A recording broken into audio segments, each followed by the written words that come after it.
This afternoon, we've got the last 30 minutes of this panel, and then we've got two panels in a row moderated by me. The first one is agronomists talking about profitability issues with canola, and the next panel is farmers talking about profitability issues with canola. With those two panels, let's try to have the conversation for the whole room if possible. And I know when I get the mic, I talk a lot, I admit that. But if you want to put up a hand or go to the mic and just jump in anytime. Let's try to make this a collaborative conversation if we can. Thanks again to Bayer for lunch, sponsoring lunch. And also thanks again to all of the sponsors who made this event possible. And of course, thank you to everybody in the room who also made this possible and online. Hi. Okay, I think we're all ready to go. Everybody's in place. Sherry, take it away. And I think my microphone, I've figured out how to turn it on now. Sorry, public announcement. Please talk into the mic. I think they're having some trouble hearing online. I just remembered that. Thanks. Okay, good tip for all of us. So thank you very much for being with us before lunch. And where we journeyed was we talked about how academics are curiosity driven and they need incentives to step into that commercialization world. And maybe it's not their natural tendency. And in canola, we've had really no formal structures to build that pipeline of innovation. There have been the consortiums, which are one example, but they've been very narrow. And I think you made the point, Jed, about it being a trait. How do we expand that to nitrogen use efficiency or abiotic stress? And we've got the example of the council steering committees. How do we get more involvement to build a strategy with priorities, and then we take those priorities and assign them to who's best to do this in the public bucket, the private-public partnership, or maybe just in the private part, and how do we do that, and what are the terms and conditions of that arrangement, and build a strategy that both looks at those incremental gains, like maybe where we're at with verticillium, and those transformative things, those moonshots that we do need in the industry. And maybe one of the learnings where we can look from our, the GRDC or the Dutch model, and with that Dutch model where there's actually cultural change with funders and with academic institutions and research groups. But at the end of the day, the theme that keeps coming up is this need for trust and connectivity.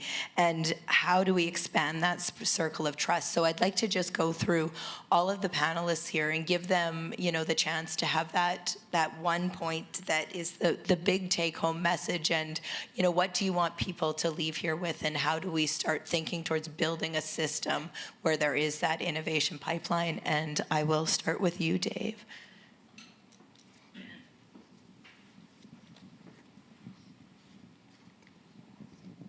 Okay. So I think for me, the most important thing is that as a career researcher, we are all researchers, whether we're in public and private. And it's really about, it's not just a science relationship, it's the friendships you build. That's where trust begins. And being able to spend time together in events like this is important.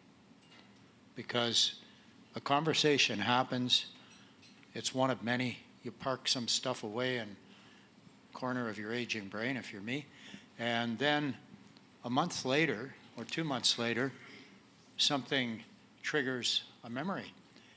And you remember, oh, he or she has an interest in that. I wonder if I reach out, if we can build something more here.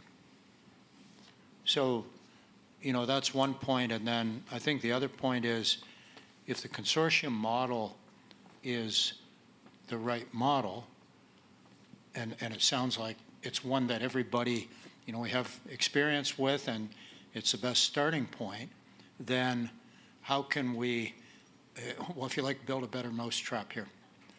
And a piece of that is the human dimension, because ultimately it will be people that make this successful or not, or more or less successful. So I think, I know it sounds simple and I'm repeating myself, but that's That's what I have to say. I think sometimes simple is the most effective way to make progress. So some really great thoughts there. Let's switch over now to Francois. Sure. So building on the people element, at AFC, we certainly invest in people. We recruit individual, and even in the context of fiscal constraint, we're still staffing, bringing on board a new generation of science experts, maybe at a lower pace right now, but we know we've seen this cycle before. There's a bit of contraction and a bit of expansion that follow. The point I want to make is that we renew our science capacity. We invest in emerging science disciplines.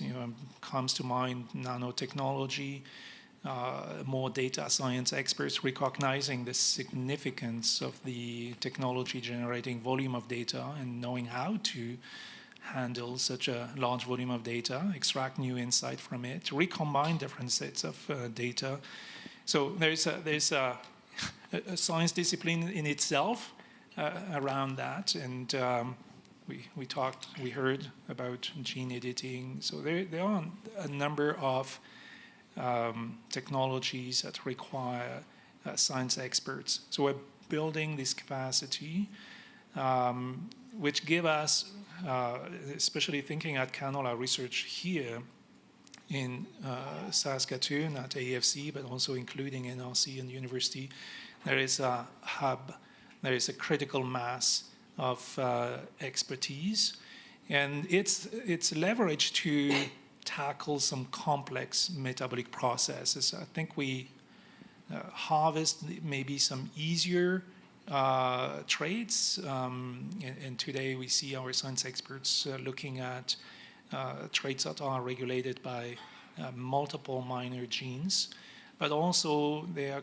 continuing to invest in the genomics, and from that knowledge creation to mobilize it into new breeding tools, new technologies, and we're looking at these transformative traits. There is some that we're working on. It's still at the early phase of innovation, and we hope to, when they reach some degree of maturity, to speak more about these innovations. We have a culture of collaboration, a large network of collaboration with colleagues in academia in Canada, but also internationally, and certainly with the private sector. And we are eager to build on this, to strengthen or further develop our relationships, our collaboration with an ecosystem of private sectors in Canada, so that innovation and investment in innovation we're making find its path more rapidly, maybe also more surely to the market, but at the same time, through these relationships, to listen. So we make the right investment as well. So it has a receptor with a private company. Excellent. So collaborations there and building that capacity. And I think, Alison, one of the things you started off with was that people are that technology transfer piece and just how critical they are. And maybe you can comment on just that piece, because I think it's starting to be a theme, and building trust and connectivity. I actually think there was a lot of frustration expressed to me during lunch hour about our conversation. And so I'd like to just hit it on the head. And the first thing was farmer-centric. There was a lot of conversation about discovery research, but the farmers in the room, one came up to me and said, hey, let's make this farmer-centric. If we're not profitable, we're not growing. And so I thought that was, the whole problem is fairly simple. The system isn't built around how a good idea can translate directly to the farm. And I think it's incumbent on all of us, whether we're doing discovery, whatever, if this doesn't translate into research that will improve profitability on farm, then we got a problem. Yeah, and definitely farmers are the ones that we are serving at the end of the day. So how do we take that curiosity research and really focus it Maybe to make a difference on the farm? Maybe I could also add another point of controversy that Dave and I discussed. When I looked at where the value in the canola chain sits, it sits in the midstream. And the opportunities that are there, we haven't really discussed that. And so if a midstream is taking much of the research, are they contributing to the actual research dollars? I can pose this because I'm outside the industry. But let me tell you, I think that that is also a value-based problem. Maybe we'll let that one simmer. Oh, it should. Okay, how about over to you, Peter?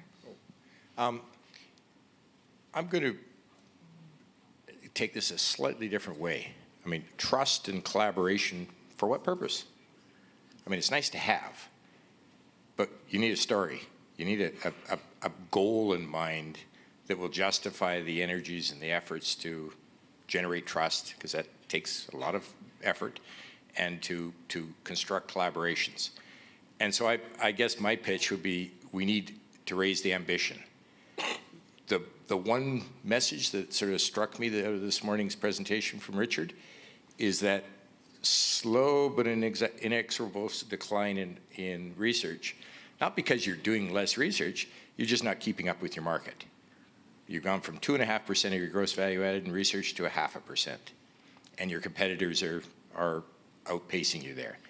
So you're a bit like boiling frogs. It's nothing you did deliberately as an industry. Public, private, universities, they all have competing ends. But at the end of the day, the slow magic that got an industry like this up and running, 20 investments 25 years ago that have created now, are going to work in reverse if they're not, if we don't change the trajectory. So how do you change the trajectory? I mean, clearly more money is important. That's the fuel that primes the pump. But I don't think that's going to be enough. I don't think you'll get more money unless you tell yourself and your partners, your collaborators, why. What do you want to accomplish that's different than you've already accomplished with what measurably is less effort? And that's where I think you need to strike some missions that are not just about the next iterative little change or next disease on the horizon, but is something, where do you want to be in 20 years as an industry? Do you want to be double your size? Do you want to be more integrated in the supply chain? Do you want to, what is it? And it's not my job to tell you what it is, but missions generally require at the high level somebody to lead, and I'm not sure there's an obvious science leader in the canola world anymore that can speak with the authority that some of the grandfathers and fathers of canola did when we had those transformations. You also need some followers. So that means some people have to join the team and stick with it. Don't take the first exit ramp when you're a bit skint and you're gonna have to dig deep for your contribution, and don't walk away when people are talking about things that aren't your core interest, because these things are going to be 10, as we had heard, 10, 15-year presentation efforts. And then most of us are going to have to get out of the way, which means that if you're going to let a mission work, you've got to tolerate successes and failures and let the people with the responsibility get on and do it. And good missions generally are specific. They're about not just move every dial, but move some specific barrier or realize some specific opportunity. They're managed.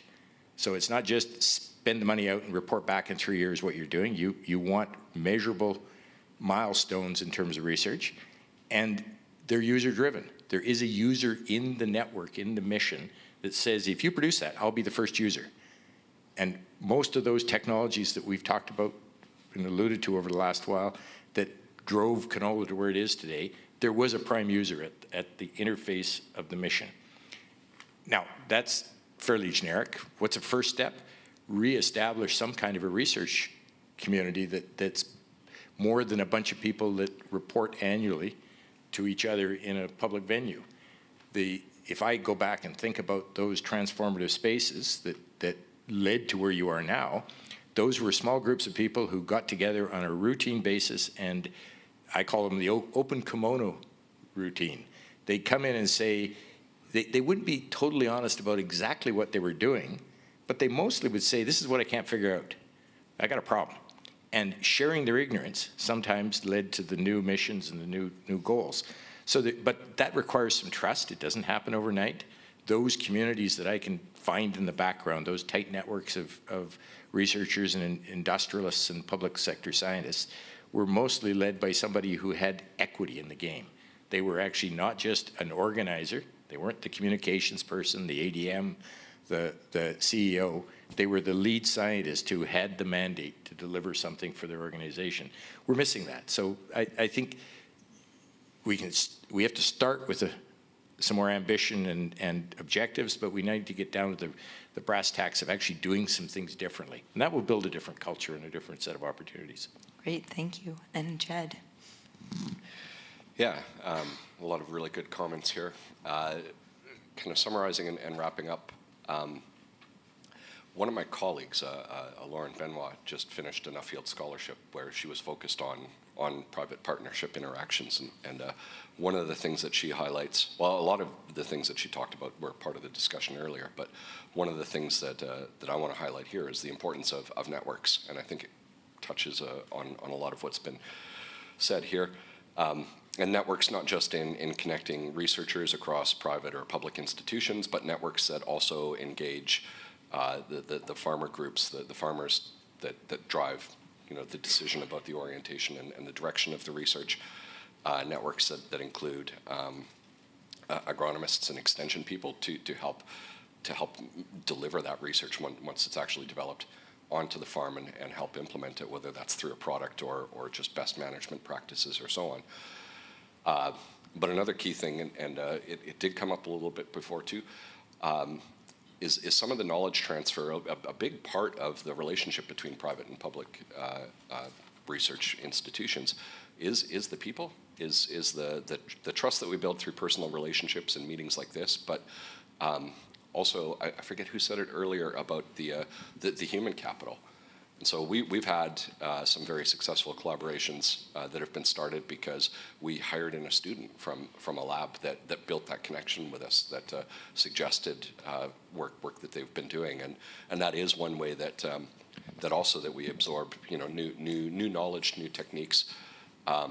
We sometimes just hire people that have spent a lot of time in research building out a new skill set, and that's a really valuable thing, and that might be something that we could capture better as a metric of success in these private-public collaborations is from a public side, how many of your people have gone on into either other public institutions or other private institutions as a way to measure the impact of the research that they've done previously, because they've gone there because of their previous work, right? Yeah, that's fantastic.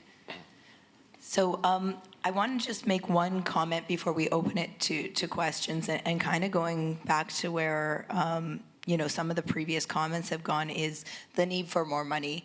And if we want more government money, a lot of that comes from farmers first saying, we will increase our levy, we will put more dollars towards research investments.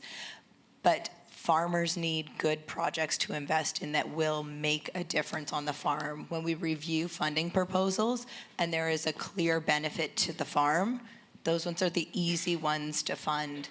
So how do we get researchers to have more projects that are the easy ones to fund because they have such direct applicability to farm? So I would like to let that one just kind of sit and simmer out there and open. Jay has some questions from Slido, but if there are questions from the floor, we'd love to have people come up to the mics and start the conversation more broadly. Yeah, Slido's become a bit of a crutch, because the reason why you all came here is to get up and have a conversation, as well as the networking and some of the learning. Anyway, yeah, so please use the mics and jump in on the conversation here. And while you're doing that, this morning Chris mentioned high-quality personnel as one of that's what I want it to be, highly qualified personnel as one of the spin-off benefits of funding research, is that you get these people who can lead us into our future. So on that note, one of the highly voted questions is on the line of what everyone is kind of talking about, but it just forces you to think about what to do about it. So are we doing enough for next generation researcher training to address crop challenges, and how can we improve? Yeah, so we need the network, we need the people, the personnel. How do we do it? Like why don't we have that? Anybody want to tackle that one? I will weigh in if no one else wants to weigh in on that. I would encourage researchers to get their students connecting with farmers, have them talk to farmers, do a combine ride along, get them out to producer meetings, talk one-on-one, and not just one time, but understand what are the logistics and the economic drivers of what is done on farm, and then think about how your research can funnel into that. More and more, fewer and fewer people are from the farm, so that disconnect just grows wider all the time. So re-engaging with the people who are the end users of your research is just so absolutely critical. Anyone else? Yeah, let me speak from the academy side. The students are open to new ideas. We had a large research grant that put together, it was all about digitization of parts of the research and production system. And we thought it would totally transform the way agrology students looked at the world.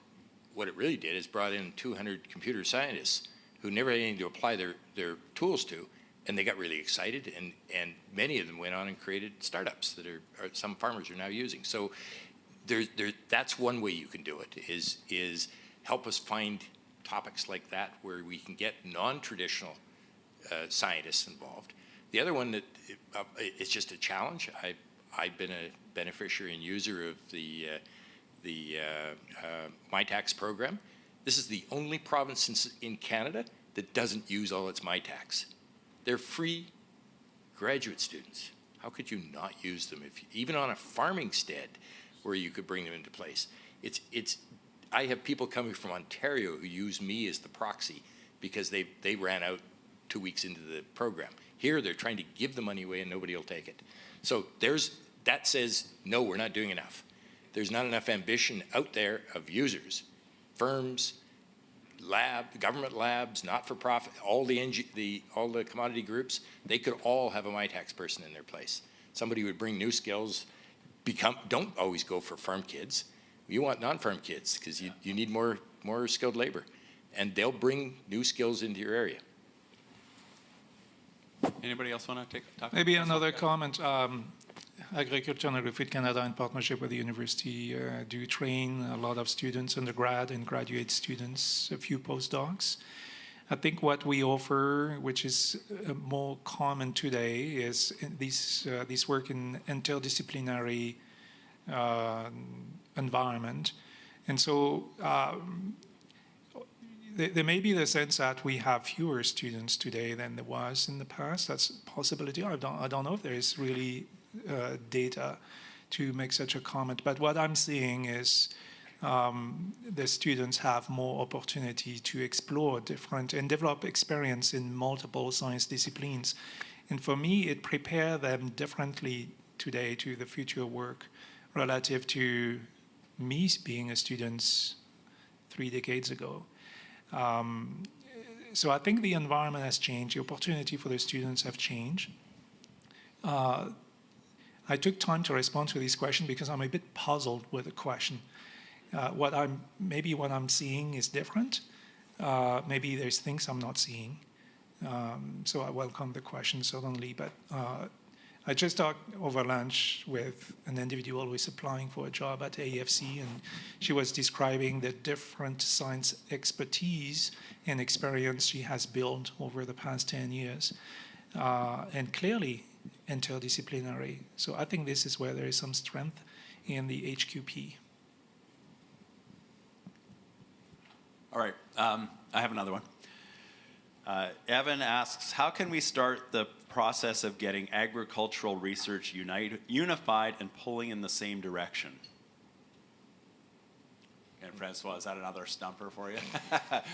Allison or Dave, do you want to jump in on there? Is there something? This got high votes, so I'm jumping to that one.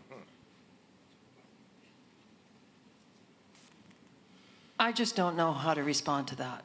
And the one thing that I want to sort of say, we have no urgency here. And we're having this very nice conversation about what the next generation how they'll react to research. And if I look at the problems in canola and in agriculture, I can't believe that we're really talking about uniting around something that is going to make a true change. So, biggest challenge in canola is mounting disease pressure. We've got climate, we've got all these things coming at us, and we're not talking about how do we solve this and rapidly. So, I don't know. Are people just not interested? Like, from my perspective, it is a really serious challenge we have ahead of us here. So, building trust over multiple generations, things, I just think that we have to push ahead with a more detailed agenda on how we get some of these challenges addressed and on the farm. So, maybe I'm just repeating what I've said before. Well, the next two panels will dig into that a bit. So this will be Good. fun. It'll blend nicely. Yeah. Dave, do you want to jump in? Anybody else want to jump in on that? We're almost to the end of our time. Does everyone have one last, like Sherry, do you want to give your panel a chance to say one last 30 seconds, or do you want one more question? Let's give us one more question. Okay. Which one to pick? Oh, yes, Jeminesh. Oh, perfect. I'm just wondering, why don't we have a public breeding program for canola like we have like for wheat and corn? I would suggest the revenue model is quite different in canola than it is in wheat and pulses, but I would, be very happy to have other panelists weigh in on that. I'll take a stab, but I think part of that is another way that the public and private sectors can work well together is to have clarity on their respective missions, and so there does exist a private, well-resourced industry to develop breeding products, and I don't think it serves anybody to have the competition between the public sector and the private sector in that space. I think we're better off if we are more complementary, because, like Sherry said, there is an avenue for private sector enterprise to actually be successful and be able to generate revenue and reinvest in seed development, and so just cannibalizing that by having a separate system, I don't think would be beneficial. Maybe I can add that it's less important to have a public breeder to keep the private companies honest. A better technique is to create competition within the private sector, that you have contestable markets every year. So new varieties coming out that are competing against existing varieties. If you look at the market shares, they're very volatile in this sector. It's not like anybody dominates for 10 years. That's what you want. You don't have that in some of the other large-scale privatized breeding spaces. But here we do have a fair bit of competitive pressure. Whether it's enough is always a question.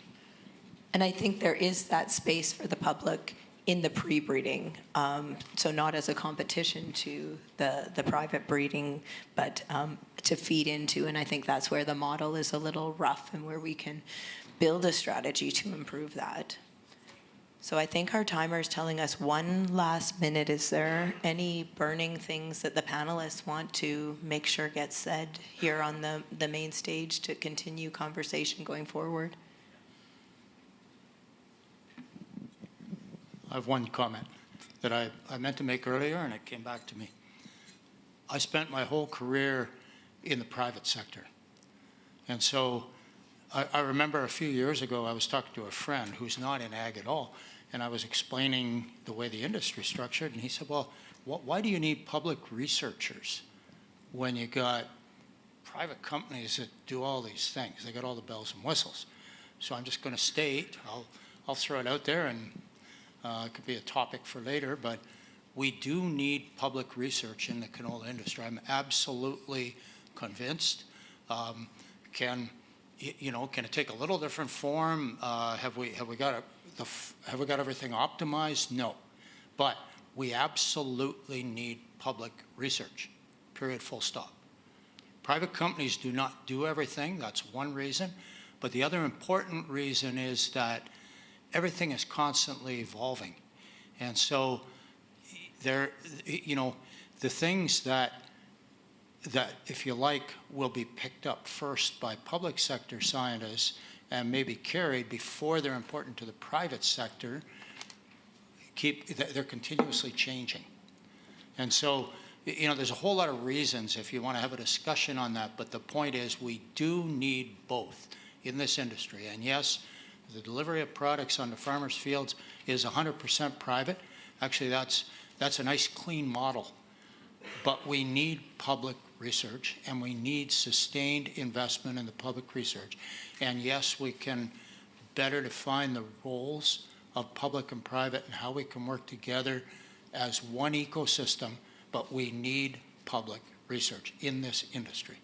Excellent note to close on, and I think I want to just encourage everyone to keep talking, because this is one big group, and we're never going to just develop a strategy and a system in a big room like this. We need these small conversations and then those all pulled together. So I hope this has ignited everyone's thinking, and we have to identify the leader, because I think that was said, is who is the leader, and let's then pull together. So with that, thank you to SAS Oilseeds for sponsoring this session, and really appreciate it.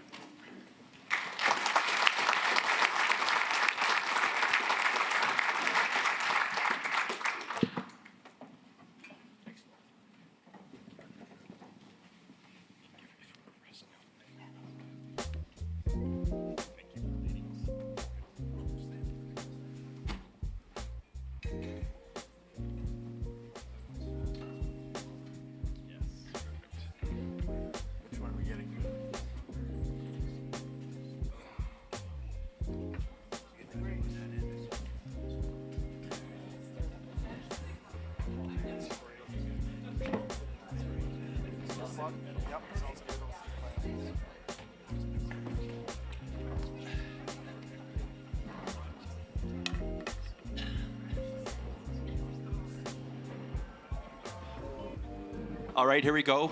Inspired by Allison, we're going to start talking about some of the challenges to profitability in growing canola on the Canadian prairies. And this is my agronomist panel to start with, and then we'll swap out, have a break, swap out, and then we'll bring some growers up, and the growers will face the same questions. And Andrea was noting that, Jay, those aren't really questions, those are just the title of the talk. Okay, yeah, so that's kind of the theme. But so Jennifer Sabourin, I didn't say it right. I know your Franco-Manitoban accent is much better than mine. Jennifer is a research manager and co-owner of Antara Agronomy Services, an independent agronomy firm based in Saint-Jean-Baptiste. How's that? Manitoba. Jennifer plays a key role in leading Antara's on-farm research program. With a Bachelor of Science, a Master's degree, and a Bachelor of Education from the University of Manitoba, Jennifer brings both strong technical expertise and a teacher's heart to her work. Mike Palmier, French last name, but I pronounced it the Anglo way, and I think that works for Mike. Okay, Mike is a member of MNP's Agriculture Services team in Saskatoon. Mike grew up in south central Saskatchewan on a mixed cattle and grain farm near La Flèche. So much French today. And now lives on an acreage near Plenty. Oh, that's better. He graduated from the University of Saskatchewan with a Bachelor of Science in ag business, and is a professional agrologist and 4R nutrient stewardship certified. I got it. Andrea Deroux. Andrea is a farmer and agronomist in southeast Saskatchewan. What's your hometown? Fillmore? Fairlight. That's another one. Fairlight. She and her husband live near Indian Head. Oh, there we go.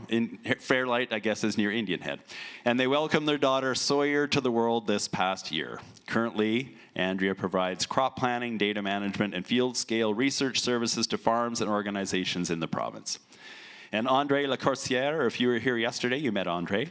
Andre is owner and manager of Second Opinion Consulting, a family business that started 18 years ago and is based out of southern Alberta. Andre is a certified crop advisor with a certificate in agriculture and farm business management through the University of Saskatchewan. And Andrea has more than 40 years of experience in grain marketing, agronomy, and soil fertility, so brings a very broad range of experience. Okay. Yes, so this panel is about the challenges to growing canola profitably. So my first question for you, Andrea, since you given me the gears earlier, you get to go first. What are the challenges to growing canola profitably? And you don't have to give me the long list. Maybe just pick a couple. Gosh, you know, it's a combination of a lot of little things. When I think of a lot of that we're working in our area, it's the problems of weed resistance that are coming up. It's a problem of optimizing crop plans and nutrition that way. But when I think of the bigger picture, and the thing that works with a lot of the growers I do is we address crop rotation.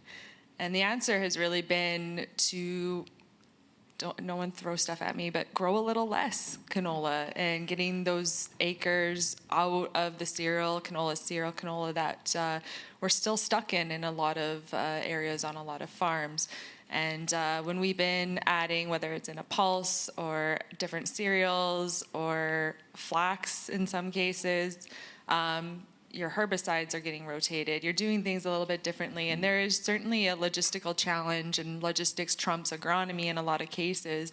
But certainly as you see some more of those problems come up, you know, agronomy is going to have to trump logistics at some point, and expanding those rotations a little further has really been an answer. Okay, so we've got weed resistance. We've got crop plans, particularly with nutrient management. Yeah, I think two ways. I mean, some of the growers I'm working with, we're just starting with soil testing and really optimizing crop plans by field, and a lot of that is nitrogen management. And then I would say my second tier growers, if you will, the guys that have been maybe doing that for a while, it's moving into a VR platform of some sort and really diving in on all those nutrients. Okay. Mike, what's your short list? There's quite a few things, right? And Andrea touched on some of them. And one of them I would say is optimizing costs for your yield, right? It's not just about receiving the top end yield all the time. It's about optimizing your expenses for the yield and be able to manage the profit that way. And I think that's something that I've kind of noticed, and I feel like there needs to be a bit of a swing back to the middle a little bit. I feel that some of the expenses and some of the input expenses out there, we're not focusing enough on what is the most efficient path to that revenue.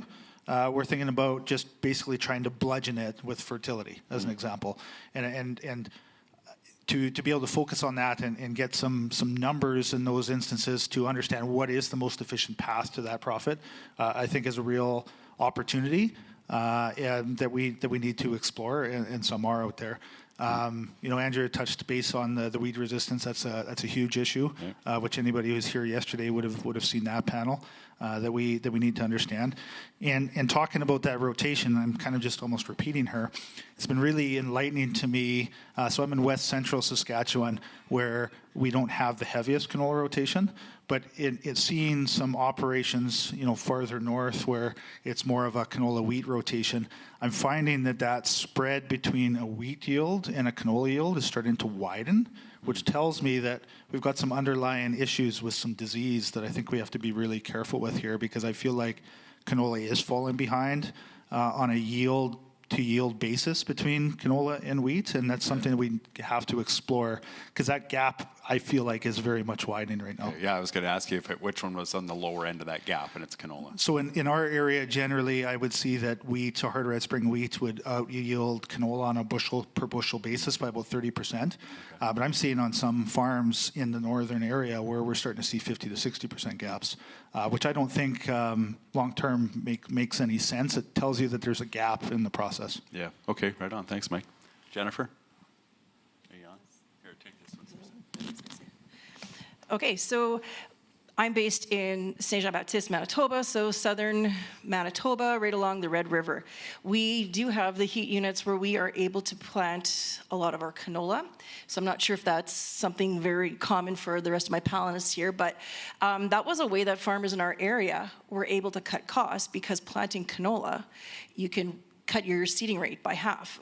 But You're planting with a planter. with a planter, yes, sorry, yes, not air drill, yes, with the planter.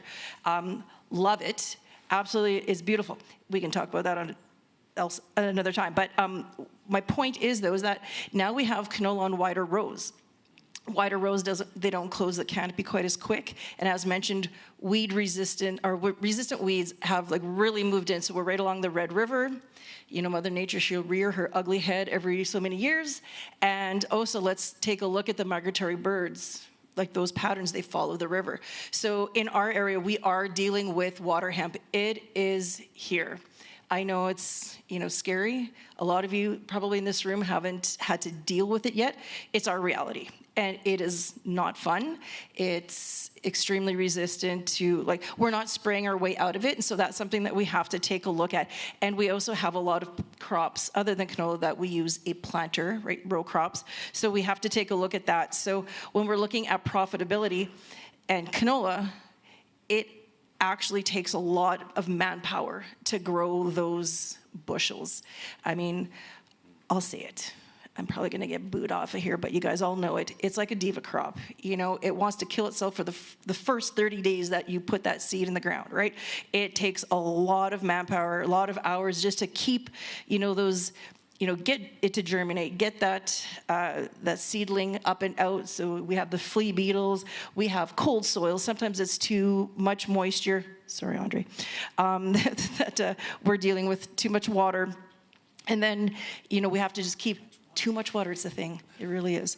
And then, we start to take a look at all of the diseases that are out there, and then all the late season pests. I don't think that we have enough time. Like farmers, unless they are hiring an outside agronomist or they have a lot of staff, which is an issue on a lot of farms, they don't have enough staff members to actually be going out and scouting and looking at what's happening with the canola as it's coming up and out of the ground. Well, at least in our area, they're still out planting their corn and soybeans. So there's management issues there in terms of profitability. And like I said, there's an issue with, I love using a planter for putting canola in, but then it also gives you wider rows. And then that also leaves you open to other issues such as the resistant weeds taking over. Well, I'm on the other end of the scale here. I'm pretty dry in my area. But I guess the first thing about profitability for me in canola is they have the farmers grow canola now. They're to that point of where they're saying, you know what, 2023, I've been working with farmers on their numbers and stuff. In 2023, we had $20 canola, and the price of growing a bushel of canola, one bushel on a 40 bushel average, which is my average in my area, was about $9.30 to $9.50 a bushel to grow. Today, it's over $11 a bushel to grow. And it's an extenuation of expenses from everything from seed to fertilizer to fuel to repairs to everything. We go down that list. And that's excessive. And to try to keep these guys to keep canola in rotation is tough. Some of the other things that we have when we work through it is that, it's a high-risk crop in my area for drought and stuff, and what it takes and what we need to manage it is quite different. 20 years ago, we used to have 1/3 of our rotation was canola. With the pressures and everything that's going on and people were using canola as a profitable crop, we're now on pulses in canola, 50 to 60% of our acres are now into these. So that, my phosphorus and my potash are just going. They're just, now the rotation is there, and I'm dealing with a lot of issues with lower, trending down phosphorus levels, trending down potash levels. And, we're trying to keep, replacement values in this, and with fertilizer prices going up, this has become a real struggle. And then, it was mentioned a bit about climate. Well, we're hot, and man, are we ever getting bugs. It's incredible how different kinds of bugs. We get them all. We get them all. And right from cutworms to flea beetles to lygus to diamondback, we seem to be watching them walking in fields all the time. And, with that heat we've had over the last few years, this last year as an exception, the transition into the next phase in the stages of insects just increases rapidly, and we're seeming to be spraying all the time. So there were just a few. Okay, so I'm going to go down the list. And you can confirm whether we've got them all, okay? This will be a group project. We've got weed resistance times 2, and I'm going to include Jennifer in there because of the row spacing. So 3 people mentioned weed resistance. You'd add that as well, Andre? 4 for 4 on weed resistance. Okay. Nutrient management on Andrea's crop plans comment. Nobody else mentioned nutrient management, but maybe it's worked into your comment about that tight rotation. Maybe there's a yield or there's a nutrient management issue there, or maybe it's a disease. So nobody specifically mentioned a disease, which was interesting. You broadly mentioned disease, but didn't specify. All right, so we got weed resistance. We got nutrient management, crop plans. We got crop rotation. Here we go. So we got crop rotation times 2. You've got a diverse crop rotation. Maybe yours is, you got 4 crop kind of? I keep it 4 because we have to build up, the fertility program and manage the weeds with, what we're doing. Okay.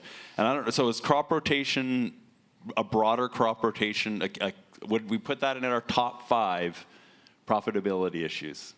Yes? We agree? For sure. Okay. Crop rotation is on the list. Well, weed resistance, I guess, has to be on the, just weeds and herbicide-resistant weeds.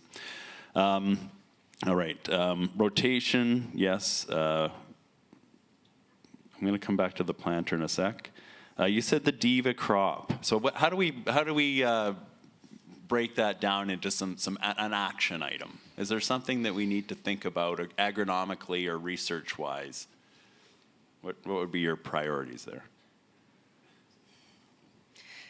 Well, I think what it is, if we can have the educated staff, whether it be on-farm staff or, having agronomists walking your fields while you're still out in your other equipment, looking at the canola that's coming out, because stand establishment's critical. If we have flea beetles that are attacking it, but we don't notice it because we're busy putting in our other crops, those plants are gone before we know it, right? The growing point is above ground as soon as it emerges. If we're not actually out there noticing what's going on, the yield is gone. So whether it be, and I'm not saying everyone has to go out and hire agronomists, but have someone on staff that is dedicated to doing that, because once those plants are gone, they're gone. Okay. Stand establishment mainly to do with flea beetles. Is that what you're telling me? Okay, so now you really want me to get down into this. Okay, so it's like Goldilocks. It's too hot, it's too cold, it's too wet, it's too dry. Canola has flea beetles. It's stressed. Too much moisture. Too much moisture. So that's why I like to say, it's a Prince of Diva crop, because it's very important. Don't get me wrong, but it's one of the most intensive crops that we have to manage. For example, we will scout on an annual basis canola at least 13 visits from emergence through to harvest, whereas corn or soybeans we might only be doing 4 to 5, maybe 6 scouts in a season. So you're almost at it. Well, you're covering canola acres twice as much just to make sure that it's not dying off. Okay. It's not killing itself. That's a lot, but I just summarized it with diva. Okay, climate. Andre, you mentioned climate. Too hot. Anybody else thinking that's worth putting on the top 5 list? Absolutely. Yeah? Out of West Central Saskatchewan, climate and environment is a huge thing for us. And that was going to be one thing I was actually going to add when I was just finding a time to interrupt is I feel like we have a lack of more nuanced, site-specific, environment-specific, geographic-specific information to be able to guide us within decision-making, especially I would say within different varietal components of canola. So that's one of the the impetus for us. We get into large field scale trials and those types of things because there's a lack of information for us to help to make decisions on if I have a lighter soil textured, well-drained soil that tends to feel a little bit more stress a little bit quicker, which variety is the right one for that. I think we tend to be able to access kind of large-scale generic info that really in the field, in our specific geographies, isn't enough. And that's where we're taking that initiative, because within our area geography that we have in West Central, we move from the brown soil zone to the black soil zone.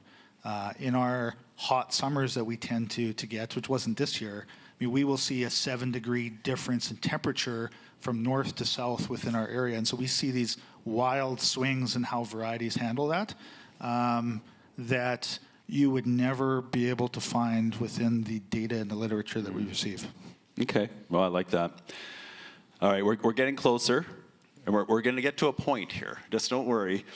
Andrea, back to the nutrient management. So if that's in the top 5, and everyone else jump in here too, what do we need to address research-wise? Or do we just, is it, like, would you put it in the top 5 of a research or innovation priority? Or is it more just applying what we already know? I think it's a combination of both. It's applying what we already know. Like I said, we have some growers that, just need to do a soil test and see the value of that soil test and bringing that to the farm. But at the same time, a lot of the guys that have kind of optimized that and wanting the next level thing, it is understanding, we talk about 4R lots, and I always add a 5th called the right balance. And I'm looking at, a lot of guys aren't putting potassium down with their canola. Well, canola needs potassium as number 2 as a nutrient. And we want to talk about potassium levels going down, We have a lot of oats and a lot of other high potassium crops, and no one thinks of canola as one of them, and it is. So looking at understanding, what that is doing, how do we bring potassium back in the picture? We talked a lot about temperature and stuff like that too. And I mean, I don't know, maybe where Southeast Saskatchewan is just the Goldilocks area. Usually we're not too wet. Usually we're not too dry. Usually we're not too hot. I think your land values just went up. Oh, they're up. Don't worry about that. But and it's not all the time. But I mean, we saw in a year like this where we really only got rain right at seeding and didn't really get much moisture after that. The lack of heat and the smoke this year help save our crops, and you see that response even in an area that maybe doesn't have some of these extremes like my fellow panelists do. To see that there is just incredible. So we're experiencing a lot of questions around boron and the micro game and everything as well, and how to be less reactive with some of those. So yes, just getting started, but yes, where's the research and understanding the place of some of those specialty projects? Okay. I think we need nutrient management on there just for the sole purpose that it's a big input. So when you're talking profitability, we need to have it in the conversation somewhere. So here are my top 5. And if there's comments, come up to the mic and you get a chance to do the same thing when the farmers talk. Okay, I've got herbicide-resistant weed management. We got rotation issues, tight rotations, disease management as an offshoot of that. So I think disease management's got to fit in there somewhere, and I think it fits in with that rotation issue. Does that make sense to you, Mike? It absolutely does. Okay. The crop's got to toughen up. I don't want to be visiting 13 times, Jennifer says. Andre says it's got all the bugs. So we've got and stand establish. So let's have an easier stand establishing crop. Okay. Jay, do you just want to keep this strictly agronomy? Because what are you thinking? I think there's a bigger issue out here than we got to be really prepared for. What's the bigger issue? Storage of canola. The fact is that there's a number of grain companies that are already into March purchases only. And that we grew a bumper crop this year. We're going to be 22 million metric tons according to tomorrow's stats. And how are we going to run that through the system? How much storage are we going to need for carrying canola over to the next year? How are you going to manage that storage? And where is the money coming from if we're not moving the grain? And that's a profitability issue. Bins are expensive. Well, they probably already were, but man, you look at those bin yards, there's a lot of money tied up in storage. But I'm really scared we're not going to move the tons that we're going to want to move. Okay, good one. Right, so now I have 6. Simon, are you still here? Simon North was here earlier. Okay, no, I just like Andrea's 5. We're going to call them the 5 R's now, right balance. So we've got weeds, rotation, crops got to toughen up. We got climate, which I think we'll dig into that one a bit, especially because Allison prompted us to. Nutrient management and storage. Are we good with those 6? Okay, yeah? Okay, are we good? Good? Okay. Okay, well, so the next step, and so this is part of the this is why we're here today. We're discovering research and innovation priorities. So, so I've set the table here. We've got 34 minutes now to dig into these 6. Weed management, herbicide resistant. Any research we need, or we know what we need to do, it's just a matter of doing it. What do we need research? If yes, what? I think that what we need is to have this kind of a group here show the industry what they're doing as well. The farmer's perception out there is that the middle, the input dealers, the seed growers, and the grain companies are making all the money. And they're not seeing where some of their money is going toward groups like this here, and we're not clear enough with that. I think that's something that would be a step that would be good when I talk about research and getting the information out. Because there's another question that was posed to me that was really different is, are we pushed the canola to a limit that was too much and we don't have enough sales to move this canola? So how do we make it better? How do we make our product more wanted? So I'm drawing on Allison's wisdom again, because Allison said there's a lot of money in the middle that isn't maybe investing as much as it should in research. Allison, I'm sorry if I misconstrued you. Andre, is that what you're saying? Partly, yeah. Okay, all right. Well, that's pretty cool. So there could be some investment in some of these research out of these companies that are making decent products. Well, I've sat here for these first few days, and I see a massive gap in my mind from what I talk to producers are to what you guys are talking about. Yeah, it's there, and we need to bring that together so that at least producers can see what's going on. Okay, expand on that. Can you explain that to me one more time? Well, what's happening here is that when I look at things, I listened to the previous panel and stuff, and one of the big concerns I have, and I wrote in my notes, is profitability was gophers. And how do we manage gophers? Because it's a killer for us in our area. But I mean, it was to that level of where, I asked 6 farmers myself before I came here, what some of the concerns they were. And profitability, who's taking the profit's shrinking for them. And we're not seeing where our money's going, we're not seeing. And so I think it's one of them things that we gotta, as a research group, is get together and make ourselves more out there, more public to the actual producers that are growing this crop to keep this industry alive. And so, I mean, that's, I think, is a real key thing when you talk about research and people that are involved. Okay, good. Well, that's deep. I don't think we need to dig into that a bit more. But just back to weeds. Do we have weed research needs that this room needs to hear about? So I have an opinion on that. And so a lot of times, and I've heard this throughout my whole career, I mean, we just need to educate. We need more education out there on what to do and mixing up your groups and all these sorts of things. Well, in my opinion, the people who want to be educated are already educated. But there's a large subset of farmers that aren't doing those things. They're not going to those events. They're not learning from that, right? So we have to figure out how to get to them. But also, it's extremely clear to me, and I mean, history has proven this since history was born, that we don't learn from it. And so to say, okay, we just have to mix up our groups and everything will be fine, well, that's completely false and it will never work. So the integrated pest management, the alternatives as far as, inter-row cultivators potentially, seed structures, those types of things. We are doing some research on those. We have to make that, I think, a little bit more visible. But I also think there's a role for the government to play on maybe some encouragements and some grants within those realms to get into those more alternative methods, because it's the only way that we will even keep this level for the next 15 years. If we don't implement those things, in 15 years, we're going to have an absolute disaster with weeds. So investing in alternative weed control trials. But also not just investing in those trials. It's got to be, how do we reach the unreachable?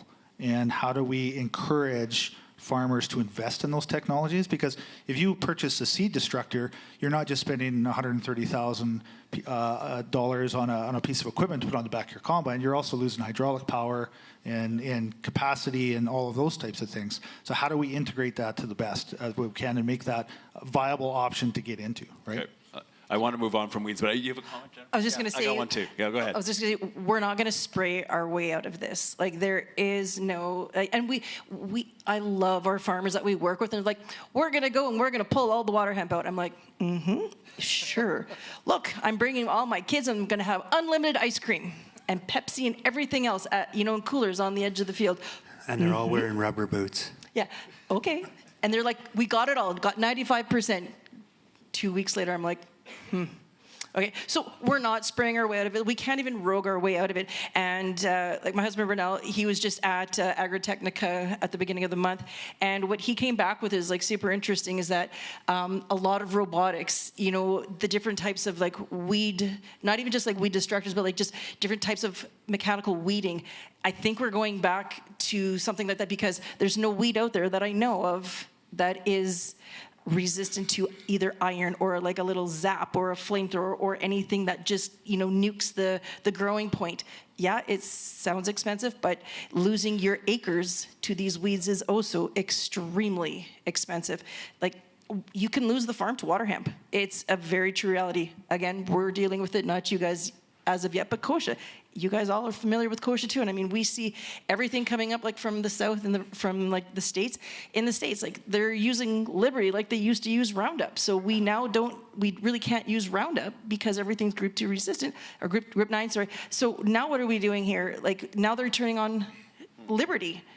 Well, what do you think the geese and everything that are down in the states that they're eating before they take their nice migration back up north? Those seeds can make it from Texas up to Manitoba, and they're viable. Like, this research has happened.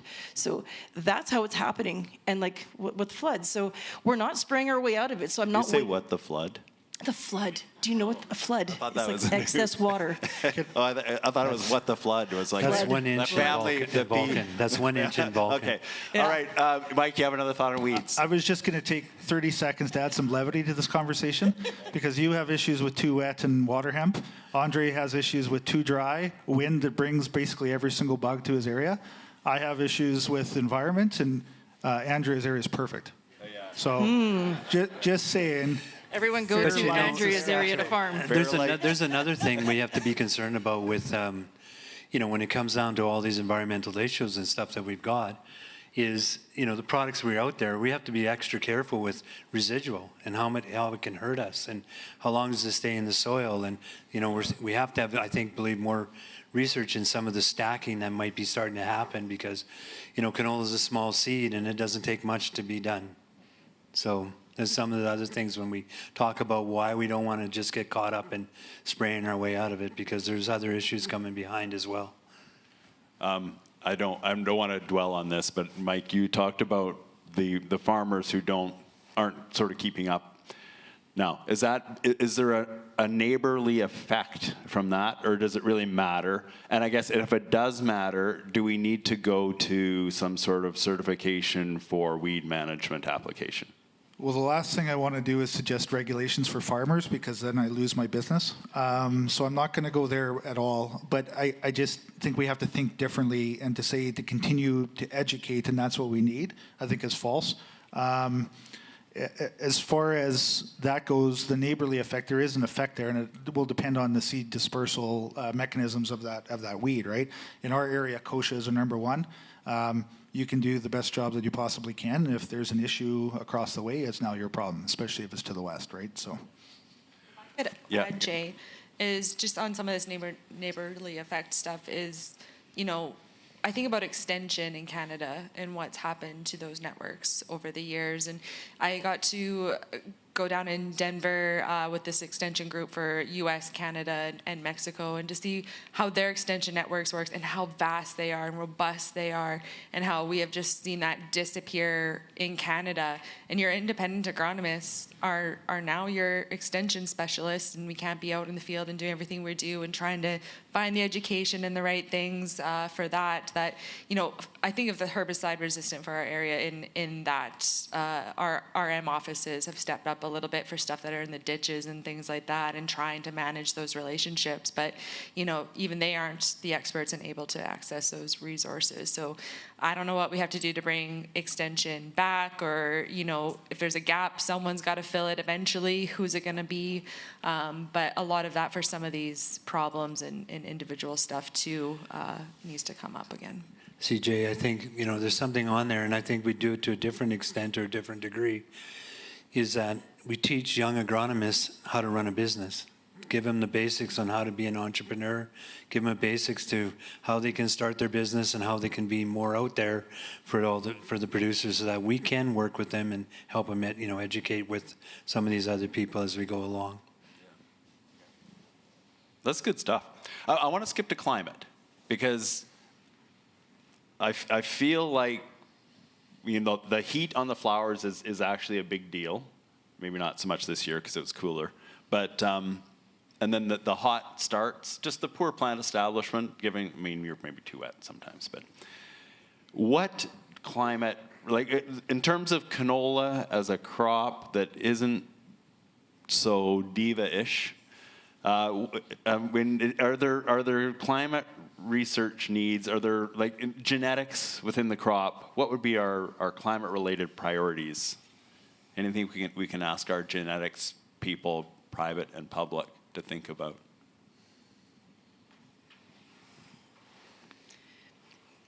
I'm not 100% sure, but I mean, I know that often in our area, we have canola after corn. So if we don't have the soil warming up, then when we plant the canola, it kind of just sort of sits there. The clock's ticking on the seed treatment. So then when we actually have this seedling emerge, well, it's already been sitting in the ground for maybe like a good 10 days. We don't necessarily have like the same efficacy from that seed treatment. So now, and also let's not forget, like where the flea beetles are overwintering, if there's like a lot of trash on that field, they've overwintered in that crop residue. So as these seedlings are coming out of the ground now, and if it's like, great if the soil's warm, but if it's a cooler spring, then it just kind of sits there. Well, now the flea beaters are like, hey, thanks for the buffet. Like, you brought it right to me here. And then before you know it, because the farmer's still planting and in their tractors doing all their other fields, they're not noticing that their canola's not coming up, right? So maybe there's something to having a little bit more cold tolerance. It's a small seed, though. I'm not sure. But maybe we can just get rid of the flea beetles, too. That'd be great. I don't like flea beetles. No. You know, there's one thing that we find in our area, I think, you know, canola is very regional specific. Certain varieties will work way better in other areas than in some other areas.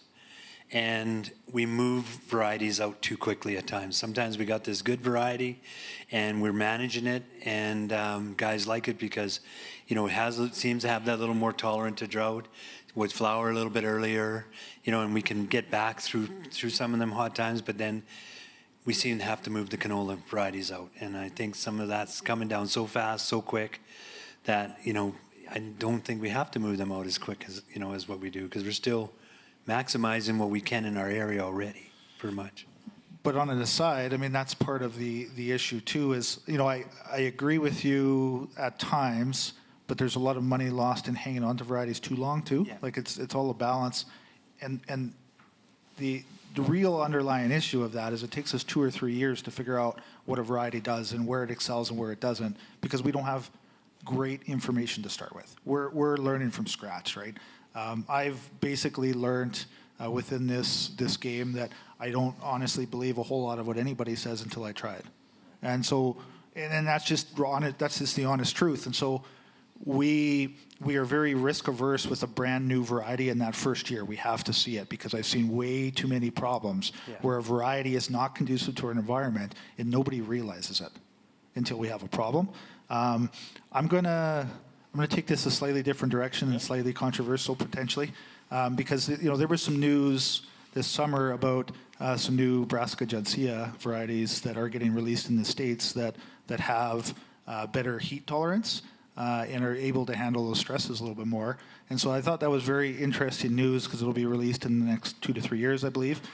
They're hoping to get it into Canada within 6 or 7 years. You know, I'm not an expert in the regulatory environment, but I do think we have to pay attention to that, because to be delaying new technologies that could work in, say, southern Saskatchewan or Lethbridge, potentially the delay is because of our regulatory environment. I think we have to really think about these things and understand how that affects our industry and the profitability of the farms. So you're saying that we should get that technology faster than we are? If you want to find out what's coming in 4 or 5 years, take a look at the U.S. websites of a lot of large companies. It takes that much longer for it to come to us. Yeah. Okay.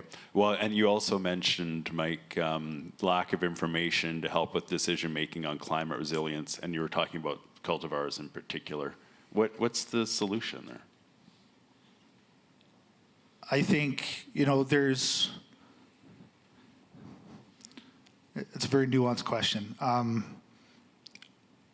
Right now, the industry is, I think small plot is great to come up with some very initial ideas and to be able to test varieties right off the bat, but we have to embrace what's real in fields.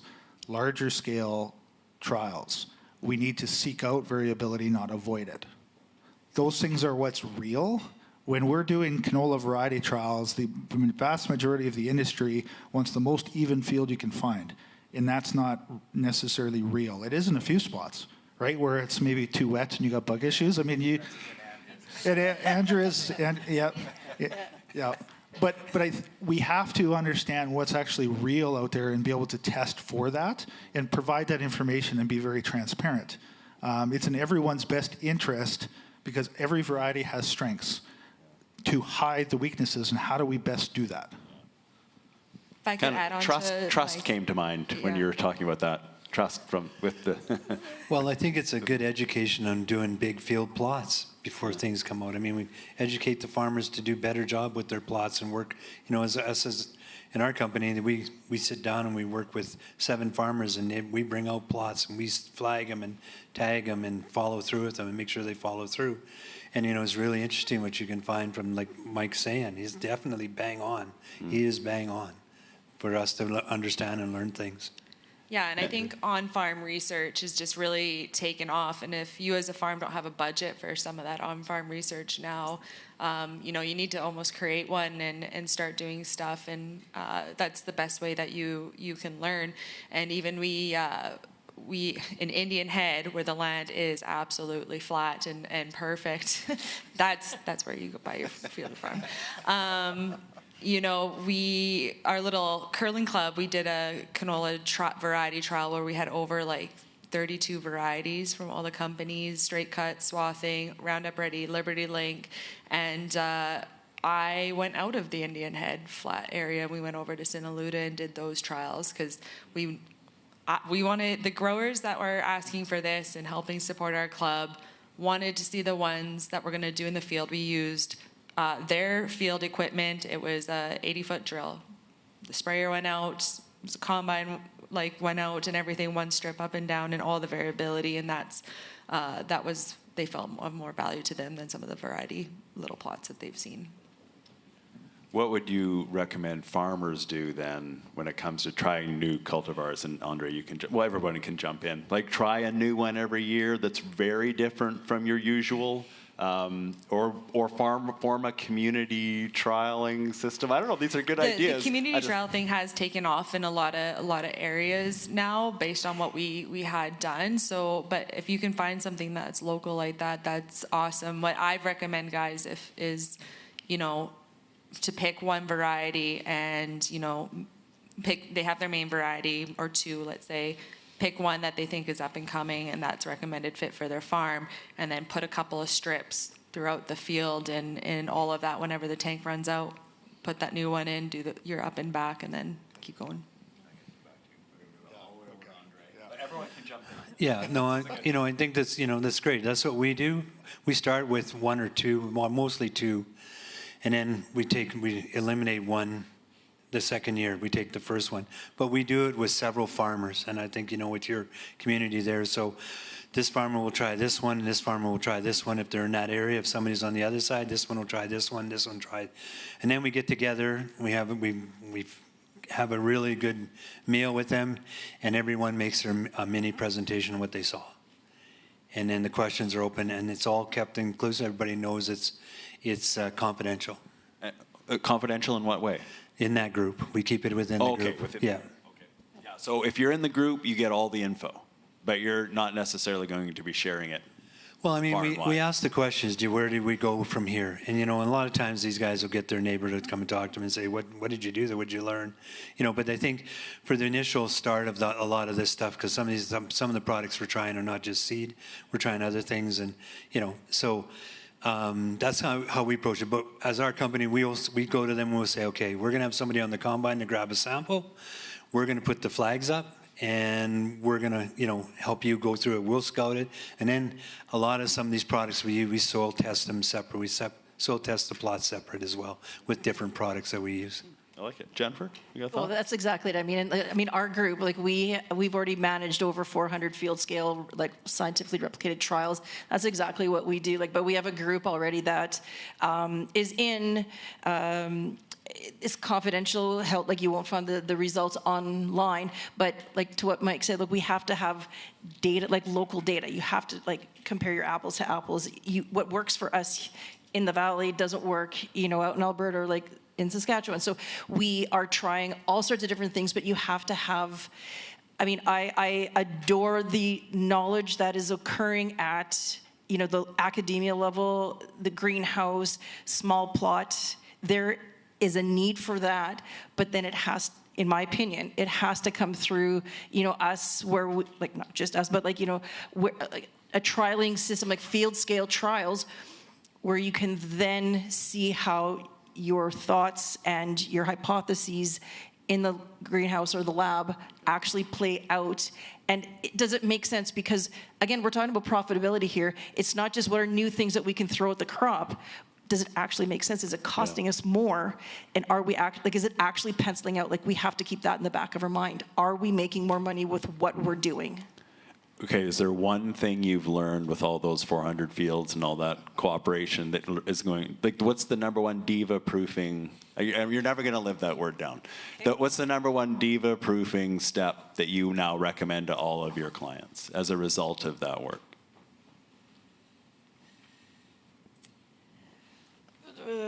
Okay, so what comes to mind is you don't have to necessarily see it as high a rate as you may think.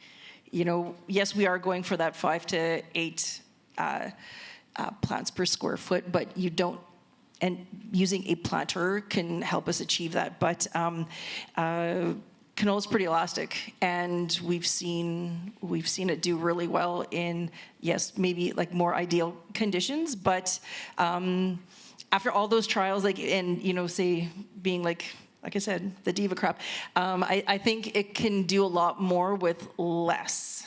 So, and Mike, you're being very patient. I really appreciate it. I was asking a friend of mine, a former colleague in Manitoba, if we're leaving yield on the table. Because in Manitoba, especially your part of the province, you're combining soybeans in late September, and you're combining canola in early September. So we've got a longer growing season, climate is changing, but canola is not using that season, so we're leaving yield on the table. Maybe I'll just let that sit for a while, but that was a hypothesis I had. Mike. I have to remember what I was going to say. I'm going to give you my pen to write it So down. playing off of what everybody has said, to be perfectly honest, is Andrea had mentioned having an R&D budget on a farm, and I think that's great. I mean, if you think about other private corporations and out there, they have a percentage of total gross revenue that they apply to R&D, and I don't see that on farms. But I think in order for us to be really efficient with those dollars spent, it's got to be these groups, these research groups, right? And we do the same thing because I think it's super important. We don't want, or we don't need every farm to try to learn this on their own. That doesn't make any sense. That's not efficient use of our resources. We need to have groups of farms together to share that information between those farms. I think that is the number one takeaway out of this group as far as what can help farms is doing things like that. I think that's a huge thing. Another really, really, really simple thing is if you've got 2 varieties on a farm, farmers love to make their fields clean. And one of the ways to make their fields clean is to not have any strips of anything else in it. And that never makes any sense. If you're switching over varieties, just switch over in the middle of a field. Something so simple as that. And then track your data, have all your application information, work through your yield maps. There's all kinds of scales on grain carts. It's a whole lot different than it was 20 years ago. Like even that alone will make a big difference on a farm if you just track that and understand. Like you don't have to have one field of one variety and another of another. And I run into lots of farms that will compare varieties on a field versus just field. to that point, it's almost, I'm not going to say useless, but I mean, that's not even a worthwhile waste comparison. Of time. Waste of time in my mind. If you compare one field to the other to assess a variety, you will be completely thrown off. It doesn't work. Yeah. Okay. We've got 10 minutes, 9 minutes 34. I have one more burning question, but Chris has two from Slido. Okay, so the first one's not so much a question, but a comment. It says, Jay's really good at moderating. He should probably have a podcast. So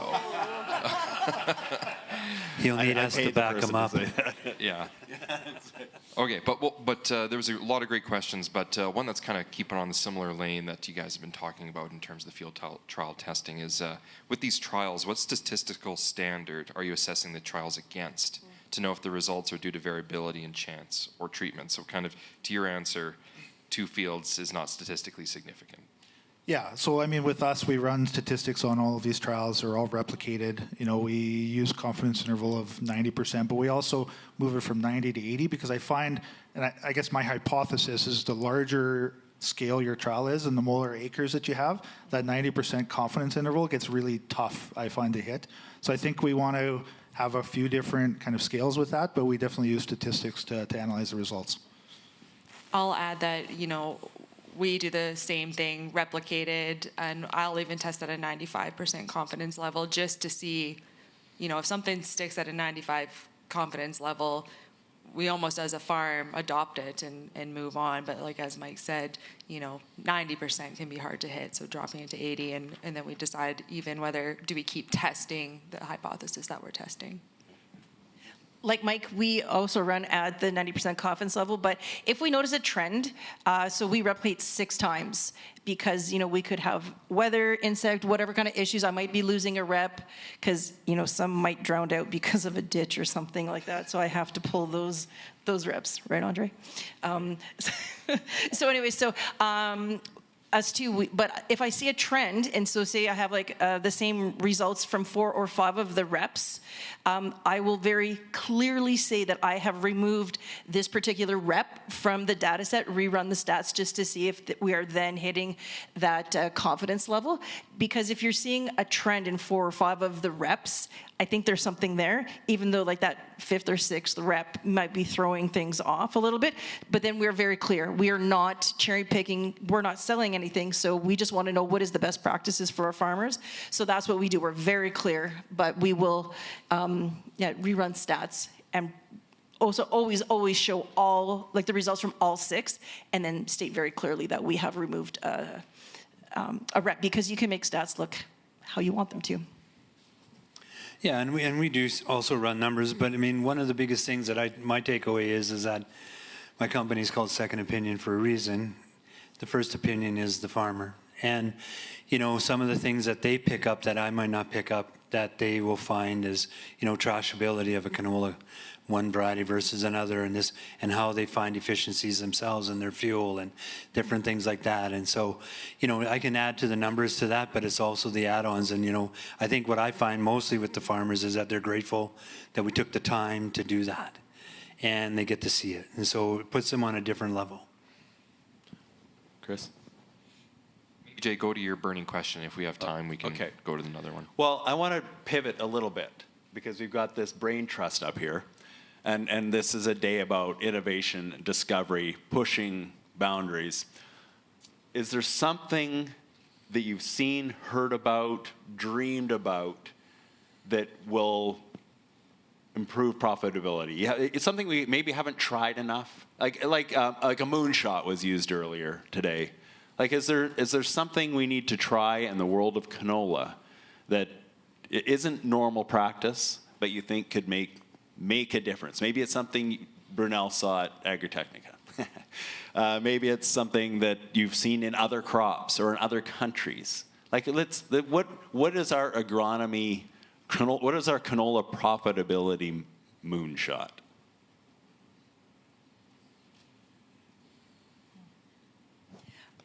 okay, maybe, you know, I don't know if it is like controversial, but I'm like, I almost want to say like our biggest opportunity isn't necessarily finding that next moonshot. It's bringing everybody to the table, like Mike had said, and making sure that we're taking care of, you know, what we can control to the very best as we can. Like, you know, having those strong stands, you know, our pest control, disease management. Let's be really good at what we have right now instead of like trying to find that one-hit wonder or necessarily like a new seed treatment or I don't know, foo-foo dust or anything like that. Like let's ratchet it back and say, okay, what do we need to do now in order to make the ROI better? So that's the opposite of a moonshot, just to define. Yeah, So but it's that's what I like- said, kind of controversial. Yeah. So rather than getting distracted by, ooh, we got to do this, let's just actually hunker down and do what we know is right and just For do- your just area, do let's it. let's figure out what makes farmers the most money in their area. And join a group to Yes. share research. Absolutely. Okay, so moonshot or like complete opposite? This is what we're doing today. I have to agree because I feel like, you know, when we step back from like just focusing on canola and we step back and look at our business at a whole, you know, the rotation part of it again and all of that. And I mean, for the last number of years, canola hasn't been our most profitable crop on our particular farm. And I mean, I think 2 years ago, wheat and canola were our worst crops on our farm. And so when we are looking at evaluating crops and in varieties and our inputs and weed management, and I mean, we didn't really talk a lot of disease. I can't remember the last time we sprayed fungicide on our canola crop because we've had a bit of a drier cycle here, but with our rotation, we just haven't seen the increased pressure there and rotation of varieties in our canola when they are there too. You know, we can be making these little simple agronomic decisions that impact our whole business and in the end also make our canola more profitable. So I like the idea of stepping back and assessing the tools in the toolbox and using them more responsibly. What do you think, Mike? So I think we're a very practical group, and that makes sense because we're on the ground floor every day. Because my answer is very similar. Everybody or lots of people want to find a button that they can press for the extra 10 bushels. We're too good now for that. I don't think that button exists. But that's how you sell products, though, is to say that this is the easy button, it'll get you 10 bushels.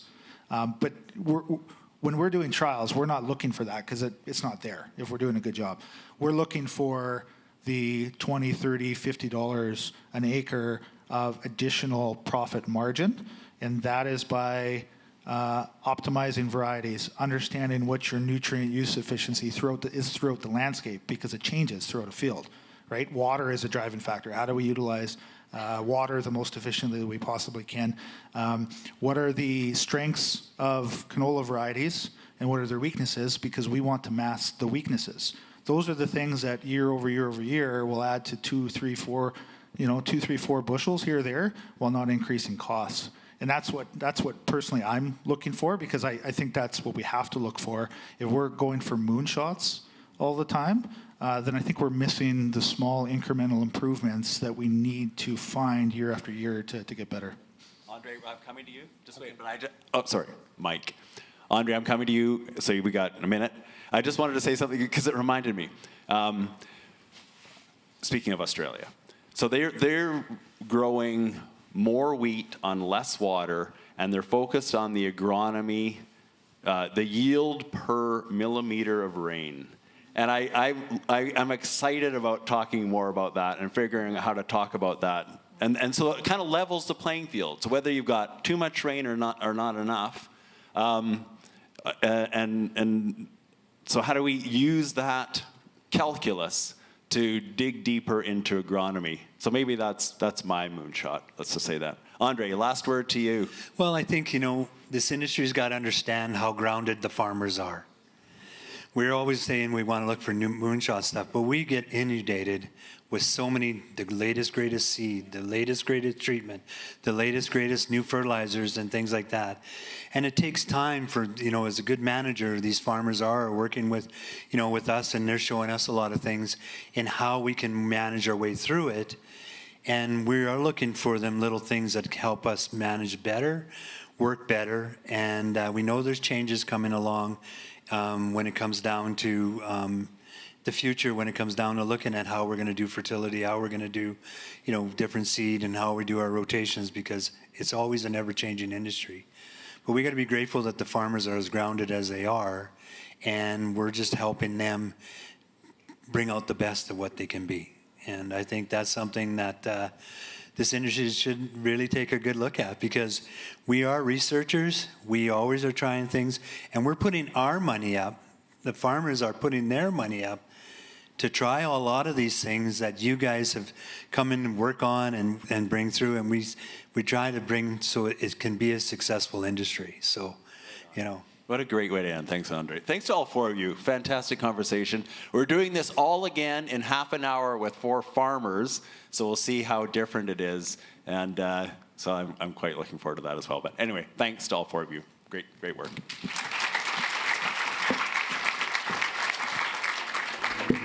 And I think that's all I need to say. Have a break. We've got half an hour, and back here at 3 for a 1-hour Farmer Blitz.